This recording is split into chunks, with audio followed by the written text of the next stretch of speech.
प्रवेशाच्या वेळी भरलेली रक्कम आणि फीचे उर्वरित पैसे मागितल्यामुळे मारहाण करण्यात आली आहे।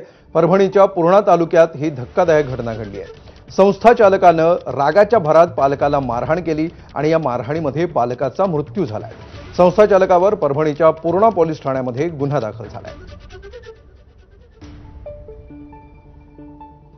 मागायला गेल्यानंतर हे केलं त्यानं, मारहाण केली नाही, लगेच त्याला मारून टाकलं तिथं। कुठं मारलं? शाळेमध्येच मारलं, मधल्या ह्याच्यामध्ये कॅबिन मध्ये। काय मागणी तुमची? आमची मागणी आहे त्याची शाळा बंद पडायची, लगेच दुसरे मुलं जाऊ नाही त्या शाळेत,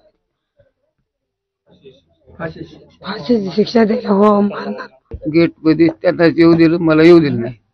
मी बाहेर गेटच्या थांबलो। थांबल्यानंतर एक 5-10 मिनिटांमध्ये ते आतून आवाज काढीतच आले, काय झालं काय, मला मारलं, एवढे शब्द बोलले। पुन्हा ते सर पाठीमागे आले, त्यांनी लात मारली, आडवं पाडलं।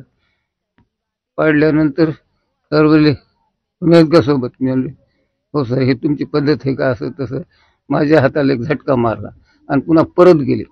परत गेल्यानंतर पुन्हा लागलीच आतमधून बाहेर आले ते आणि त्यांची मिसेस आणि पांढऱ्या गाडीमध्ये निघून गेले।